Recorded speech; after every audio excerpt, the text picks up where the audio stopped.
Tujuan dari infak masjid itu apa? Infak masjid tujuannya yang buat memberi infak ya dia mencari ridhonya Allah Ta'ala. Sedekah. Dari hasil infaknya. Oke. Kenapa ndak dibikinkan pinjaman tanpa bunga? Saiki nek nganti misalnya penduduk setempat kelaparan nganti arep ning masjid we, ora iso akhirnya masjidnya apik tapi kosong.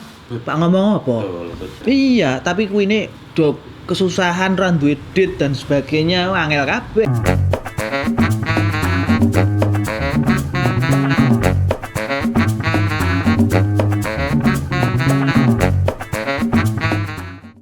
Saya juga sering lihat sampai ada di beberapa nggak cuma event sih ya, wedding juga kadang, iya. Kadang wedding. Iya. Pandemi kemarin bagaimana? Pandemi, mudah-mudahan sih harapan kita ini Indonesia alhamdulillah ya. Secara ekonomi juga setahuku dibanding negara-negara lain kan keren juga, bagus lah, luas. Terus musik pandemi ini kan mulai sudah boleh tetap kita jaga protokol, ikuti prosedur arahan dari pemerintah. Tapi kan sempat mati Beb kemarin Beb. Sempat benar-benar nggak boleh ada job 3 bulan 4 bulan lah ya. Dari kemarin. Ya kan. Itu kan pasti benar-benar berpengaruh. Kita lihat teman-teman musisi juga kehilangan sebagian besar job mereka Beb. Iya. Ya prihatin banget kita prihatin banget. Tapi mudah-mudahan bisa segera membaik dan karena kemarin sudah terjadi kan mudah-mudahan kita bisa ambil hikmahnya. Jadi ya dinamika kan mesti ada kalanya. Kita anggap itu dinamika aja. Dinamika betapa kita kok orang no job las.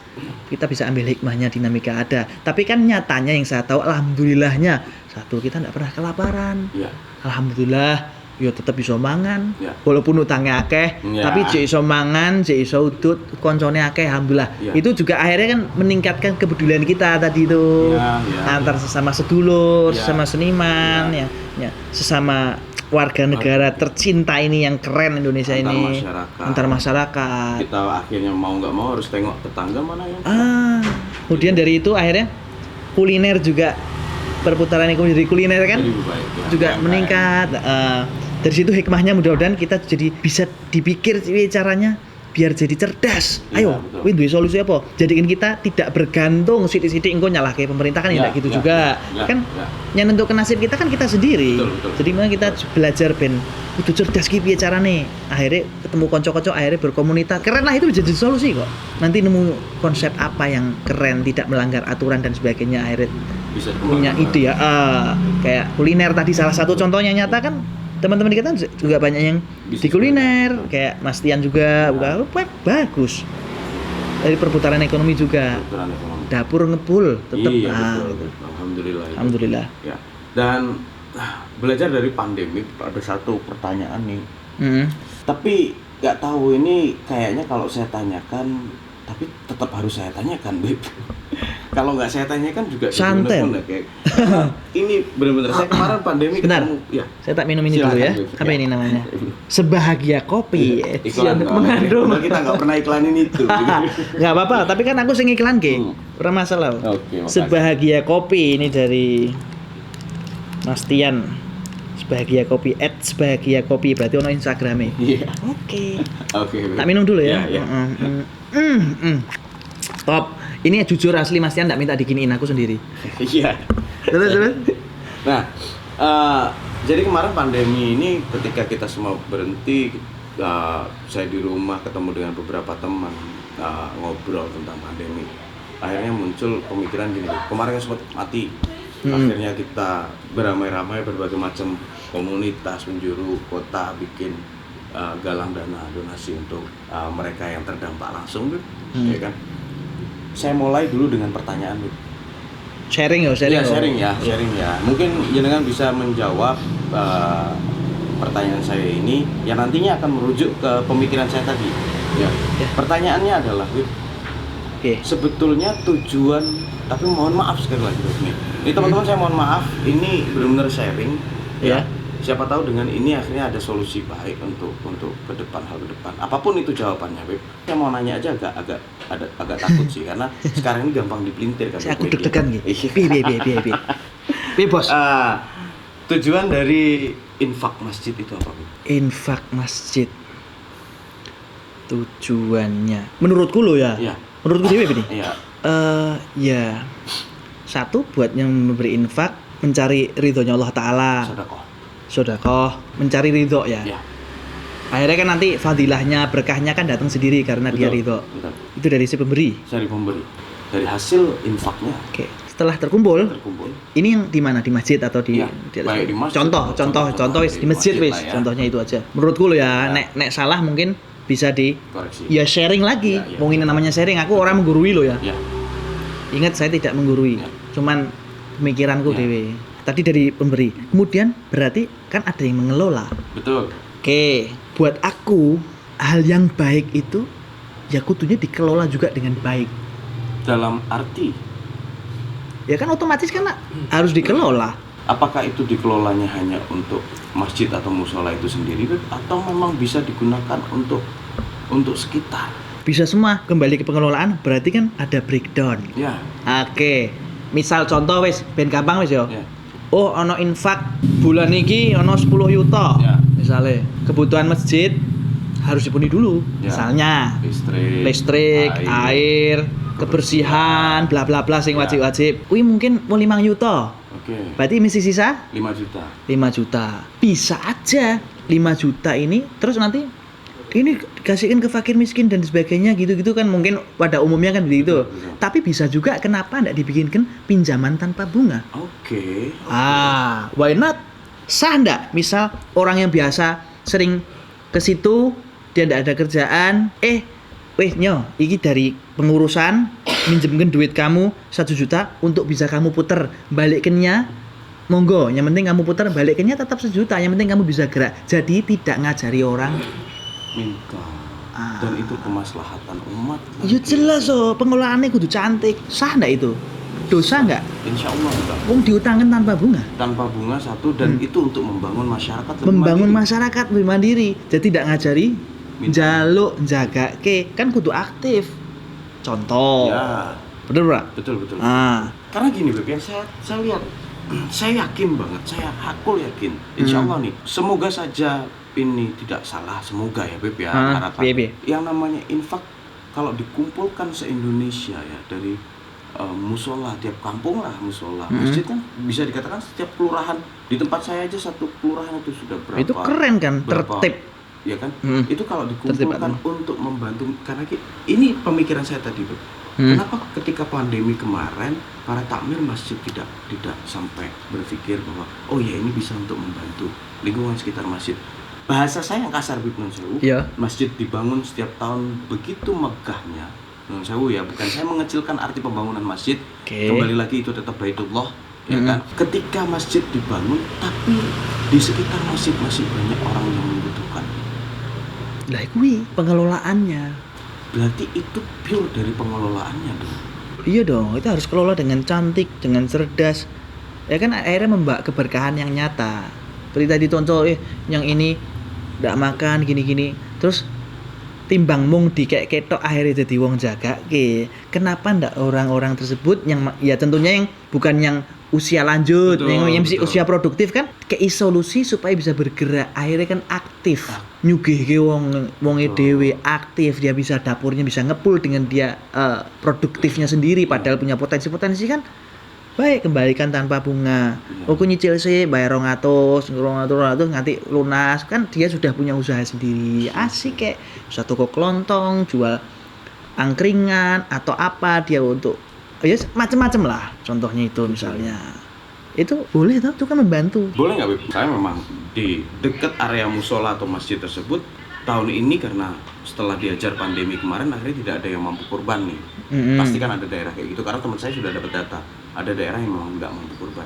Akhirnya ada sisa uang infak masjid yang cukup untuk beli ya agak ketung 1 kambing. Dibelikan kambing ya akhirnya dipotong nanti pas hari raya Idul Adha dan dibagikan untuk masyarakat sekitar situ. Bukankah kita setahu dulu ya, bukan masjid memang begitu. Masjid ngeluarin kurban dari kumpulan infak kayak begitu deh. Karena kalau yang saya lihat, dan saya di tempat saya sendiri itu apa memang kembali lagi ke pengurusan ya, ke pengelolaan ya. Ya pengelolaan. biasanya pada umumnya tuh kayak misal contoh masjid yang kita bahas, memang pengelolaannya kan open management, jadi terbuka, transparan maksudnya. Transparan. Jadi ini kadang kan nek pas Jumatan diumumke. Ya, tapi mungkin kalau pas misalnya contoh tadi yang kita bilang dipinjamkan tanpa bunga kan enggak perlu diumumkan. Ya, tapi kan tetap tertib administrasi, itu kan rapi. Betul. Itu tadi kan terdata, maksudnya luas gitu loh. Solusinya tuh meluas. Kayak tadi misal dianukan ke buat korban, tapi memang banyak yang begitu sih. Akhirnya ya konsep rahmatan lil alaminnya juga jalan kalau gitu. Gitu. Jadi kalau kita ngomong itu tadi ya, maksudnya infak yang ada di masjid ini jika dikelola dengan baik pun tidak masalah untuk kemaslahatan masyarakat di sekitar masjid tersebut. Ya. Jangankan masjid kan tempat ibadah dan gede, luas lah jaringannya. Contoh kecil duit 1 juta wae atau 1.000 wes. Kuwi nek dikelola dengan baik gue bisa berkembang. Smart ngelolanya dengan baik, dengan bener dan baik dan benar ya. 1.000 bisa jadi 1 M kok. Tapi duit 1 miliar ora iso ngelola ya udah diangus, apalagi masjid, apalagi usaha, apalagi kafe, apalagi itu kan apa pengelolaan ya. Jadi terus banyak pengelolaan itu menurutku loh ya. Bisa dari kualitas, misalnya makanya kualitas produksi, kualitas marketing, narasi, packaging, bla bla bla bla bla bla. Apa aja sih menurutku pengelolaan? Dikembalikan lagi ke masyarakat kayak gitu, itu bukan hal yang salah ya. Lah memang tujuan untuk kemaslahatan umat tuh. Tujuannya untuk kemaslahatan umat. Kalau misalnya harus ada pertanyaan seperti ini, infak masjid sebaiknya untuk membangun masjid atau untuk kemaslahatan umat? Jika masjidnya memang kasarnya gini, masjidnya sudah kokoh. Ini ngomong sing wis apik. Sudah bagus nih. Oke. Jika harus memilih dari dua ini digunakan untuk renovasi, ya ini kan bahasanya renovasi nih bukan bangun, Beb. Iya. Renovasi masjid atau untuk kemaslahatan dulu jika harus didulukan.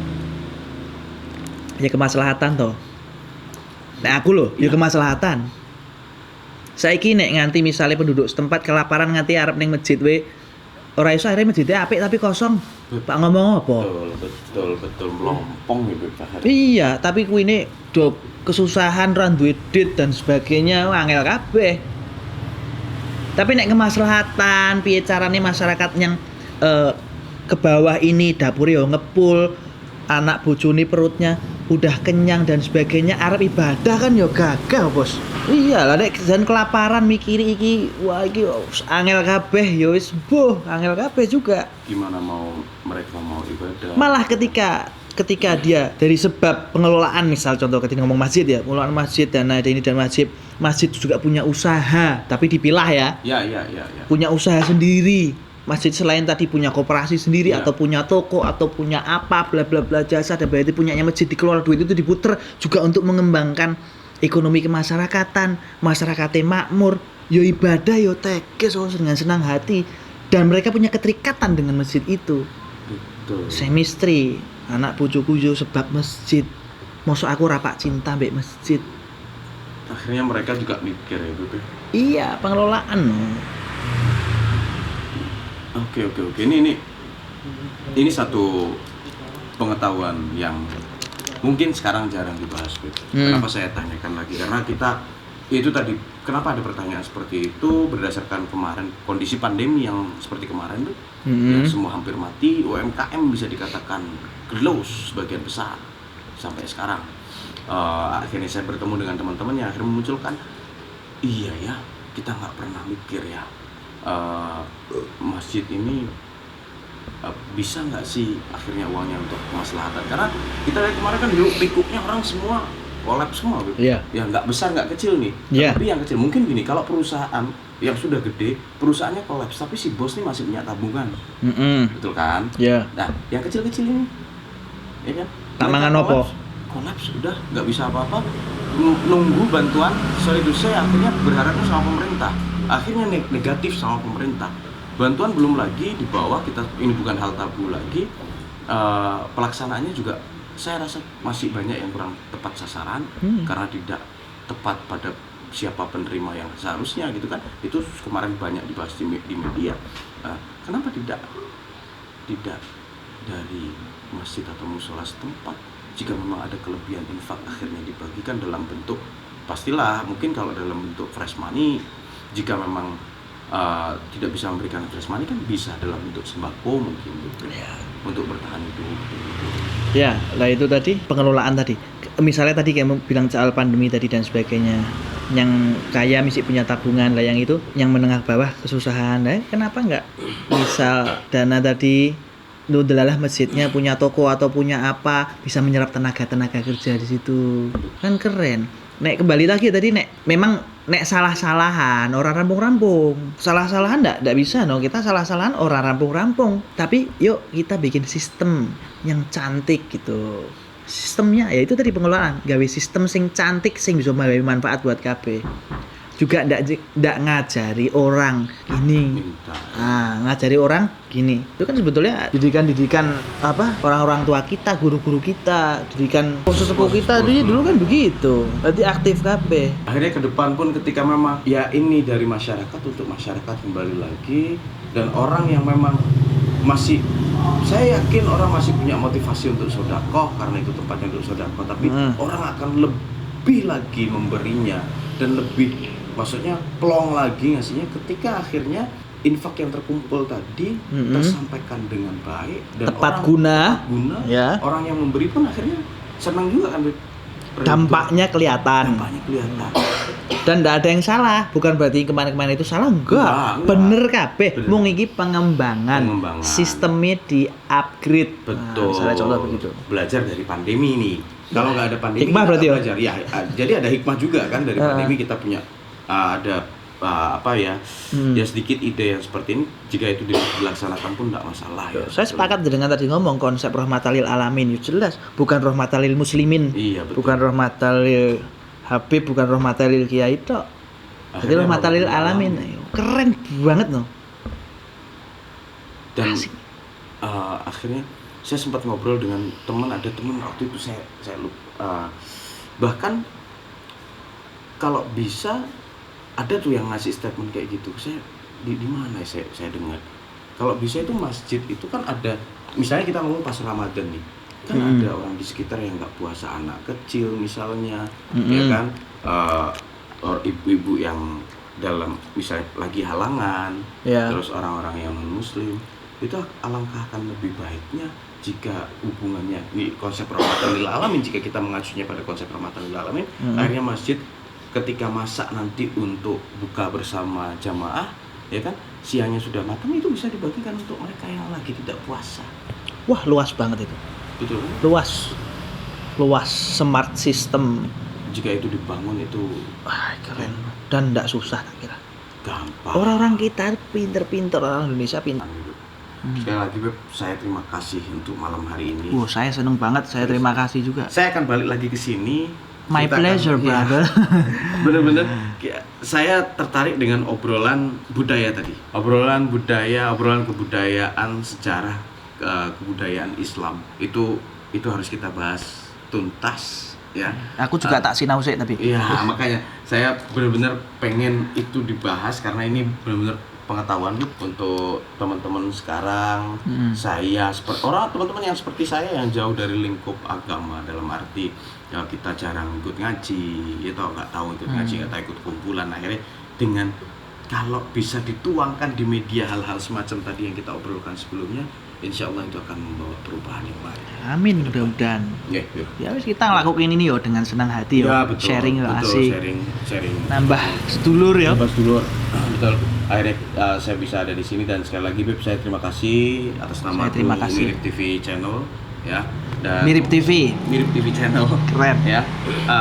Dan ngopi sini teman-teman, sekali lagi obrolan kita malam hari ini kita cukupkan, dan saya janji saya akan balik lagi ke sini insyaallah, karena kita harus selesaikan juga program yang lain.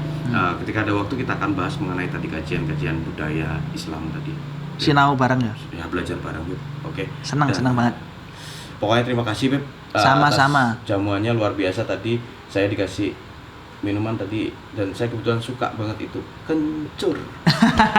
Serius. Dan saya langsung tahu bahwa ini ada kencur di dalamnya. Apa tadi namanya? Adeniti. Ya. Itu luar biasa, rempah di dalam, ada kencur yang nonjok banget. Local wisdom. Iya, local wisdom, betul. Luar biasa itu kearifan lokal gitu. Oke, sekali lagi terima kasih ya Bib ya, Sama-sama. atas jamuannya. Terima atas, kasih, sama-sama. dibukakan pintunya dan kami dipersilakan untuk hadir malam hari ini. Dengan senang hati. Matur nuwun. Sami-sami. Brother. Iya, sehat selalu. Amin. Oke. Thank you teman-teman, dan nanti akan saya sertakan link di channel deskripsi Instagram dari Habib Hashim, YouTube channel sudah ada. Seroja. Nanti akan saya sertakan di link channel deskripsi dari Mirip TV Channel. Terima kasih, selamat malam dan assalamualaikum warahmatullahi wabarakatuh. Waalaikumsalam warahmatullahi wabarakatuh.